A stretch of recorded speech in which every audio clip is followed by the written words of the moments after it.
নোয়াখালীর হাতিয়া উপজেলা বিএনপিতে দেখা দিয়েছে বিশৃঙ্খলা। দীর্ঘ আন্দোলন সংগ্রামে না থাকলেও ৫ আগস্টের পর নতুন করে সক্রিয়দের দাপটে বিপাকে সাধারণ নেতাকর্মীরা। এ দ্বীপে দলের রাজনীতির পরিবর্তে হয় ব্যক্তির রাজনীতি। বিএনপির কেন্দ্রীয় এক নেতার বিরুদ্ধে বিভিন্ন কমিটি গঠনে প্রভাব বিস্তারের অভিযোগও রয়েছে, যার ফলে মারামারি ও সংঘর্ষের ঘটনাও ঘটে বেশ কয়েকবার। নতুন ব্লেন্ডে আরো রিচ অ্যারোমায় সেলন ফ্যামিলি ব্লেন্ড টে। দীর্ঘদিন রাজনীতির মাঠে অনুপস্থিত থেকে ৫ আগস্টের পর হাতিয়া উপজেলা বিএনপির হাল ধরতে চেষ্টা করছেন বিভিন্ন পর্যায়ের নেতারা, যেখানে আলোচনায় আছেন বিএনপির চট্টগ্রাম বিভাগীয় সাংগঠনিক সম্পাদক মাহবুবুর রহমান শামীম, সাবেক সংসদ সদস্য প্রকৌশলী ফজলুল আজিম, উপজেলা বিএনপির সাবেক সাধারণ সম্পাদক প্রকৌশলী তানভীর রাজীব। এছাড়াও আছেন ছাত্রদল কেন্দ্রীয় সংসদের সাবেক যুগ্ম সাধারণ সম্পাদক শাহনেওয়াজ ও কেন্দ্রীয় যুবদলের সাবেক শিল্প বিষয়ক সম্পাদক করিমুল হাইনাইম। নেতাদের প্রভাব বিস্তারের চেষ্টায় ৫ আগস্টের পর অভ্যন্তরীণ কোন্দলে জড়িয়ে পড়েন অনেকে। গ্রুপে গ্রুপে বিভক্ত কর্মীদের মধ্যে সংঘর্ষের ঘটনাও ঘটে, যা নিয়ে আতঙ্কিত হাতিয়ার সাধারণ মানুষ। আমরা কোনো গ্রুপিং চাচ্ছি না, আমরা চাচ্ছি সবাই ঐক্যবদ্ধ হয়ে কাজ করার জন্য, হাতিয়াবাসীর উন্নয়নমূলক কাজ করার জন্য। বিএনপির রাজনীতিতে আমরা সবাইকে ঐক্যবদ্ধ দেখতে চাই এবং উন্নয়ন দেখতে চাই।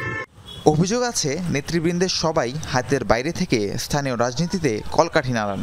নেই দলীয় কার্যালয়, রাজনীতির চর্চা হয় ব্যক্তিগত বাড়ি, হোটেল আর রিসোর্টে। দলের চেয়ে প্রাধান্য পায় ব্যক্তি রাজনীতি। একসাথেভাবে নিতেছে, কিন্তু আসলে তৃণমূলে যারা রাজনীতির নেতৃত্ব দিয়ে দীর্ঘদিনের দলটাতে সাথে ছিল, দলটাকে ধরে রেখেছে, আসলে তারা পদে তাদেরকে মূল্যায়ন করতেছে না। ৫ আগস্টের পরে আমাদের হাতিয়াতে বহিরাগত একটা লোক চলে আসছে, ওনার কারণে আমাদের হাতিয়াতে বিভিন্ন কারণে নেতাকর্মীদের মধ্যে ঝামেলা চলছে।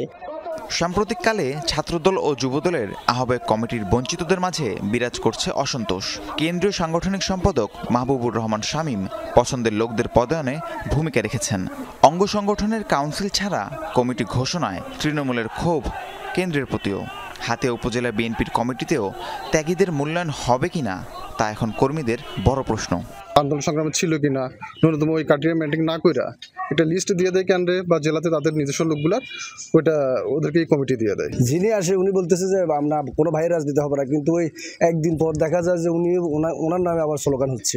একটা পক্ষকে যারা নির্যাতিত ত্যাগী ওদেরকে বঞ্চিত করে নতুন করে ওদের দিয়ে ওনার অনুগত লোকদের দিয়ে কমিটি করা হচ্ছে।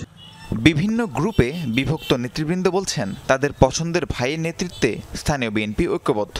নিজেদের মধ্যে মতভেদ ছিল, কিন্তু শামীম ভাই দায়িত্ব পাওয়ার পর থেকে মোটামুটি আমাদের এখানে ৮০% আমি বলবো সবাই ইতিমধ্যে ঐক্যবদ্ধ হয়ে গেছে। ৩-৪টে গ্রুপে আছে, যে গ্রুপগুলোর কারণে সাধারণ বিএনপি যারা করে তাদের মনোবল হারিয়ে ফেলতেছে। জেলা বিএনপি বলছে সব পক্ষকে ঐক্যবদ্ধ করে হাতিয়া বিএনপিকে এগিয়ে নেওয়ার চেষ্টা চলছে। স্বৈরাচার পতনের পরে সেখানে বিএনপি বহুদা বিভক্ত, বেশ কয়েকভাবে বিভক্ত হয়ে তারা রাজনৈতিক কর্মকাণ্ড চালাচ্ছে। আমরা নোয়াখালী জেলা বিএনপির পক্ষ থেকে উদ্যোগ নিয়েছি, সেখানে সবাইকে ঐক্যমত করে একটা সাংগঠনিক কমিটি, আহ্বায়ক কমিটি দেওয়ার জন্য। ব্যক্তি রাজনীতির ঊর্ধ্বে উঠে সবাই ঐক্যবদ্ধভাবে দলের রাজনীতি করবে, এমনটাই প্রত্যাশা সাধারণ নেতাকর্মীদের। সেই সঙ্গে নির্বাচনে হাতিয়ার সন্তান এবং যোগ্য ব্যক্তিকে মনোনয়ন দিবে দল, সেই আহ্বান কেন্দ্রের প্রতি। রাহিম সারোয়ার, যমুনা নিউজ।